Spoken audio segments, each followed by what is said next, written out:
السلام عليكم ورحمة الله وبركاته. قافي رحمة ربي هندك يسن الرتها تأم قجي بركة يقول كلنا في جارا رما كانان سنجهم بلوتكم وجينكي هندي بشان التأكهن أنقلانيف أوف إيجادو نموني باين قويا قوتو بيلهم قرو قلني سانرقتن بيلا في الإيبو قفا ماليف نموني توكم رمضان الراكل كلا أني بأم كاني موجبو ساني ولين هفوم يجتين هل كان كورنن أما كيس جرو بيك تالات badhaasa waggaa 83 ol ta'e harkan tokko keessa akka hin baaneef maalummaa soomaa fi caalmaya ibaadaa isaa gadi fageenyaan hadhaa waliin ilaalla. Viidiyoo kana haga xumuraatti hordofa. Namoota badhaasa kurnan dhumaa milkaa'an keessaa tokko ta'e.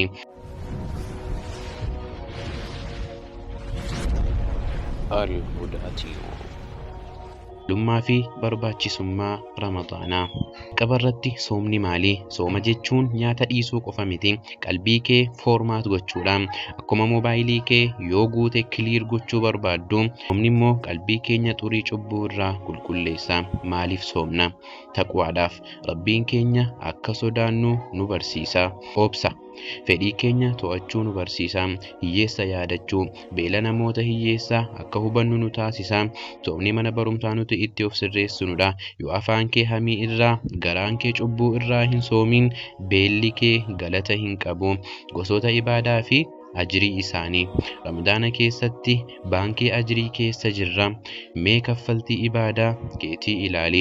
Sooma badhaasa isaa Rabbiin malee namni beeku hin jiru. Ulaa jannataa Arrayyaan jedhamtuun dhuunfaa kee taasifatta. Qur'aana.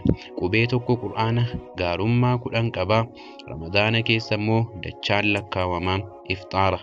Nama soomu tokko faxarsiisuun ajrii nama sanaa hamma tokko osoo hin hirratiin qixa isaa argatta. Salaata halkanii.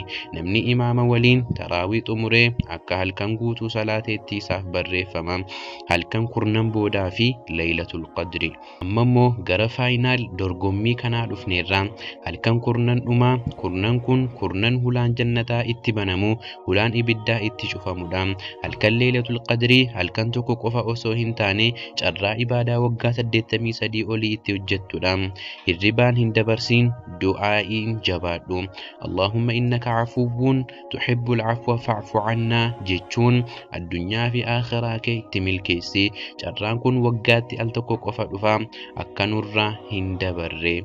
Egaa obboleessa koo obboleettii kiyya, guyyoonni hafan muraasa carraa kanaa fayyadamii jireenya kee akka jijjiiramu yoo barbaadde har'uma qophaa'i. Viidiyoon kun si fayyadeera yoo ta'e obboloota kee biroof sheer godhi.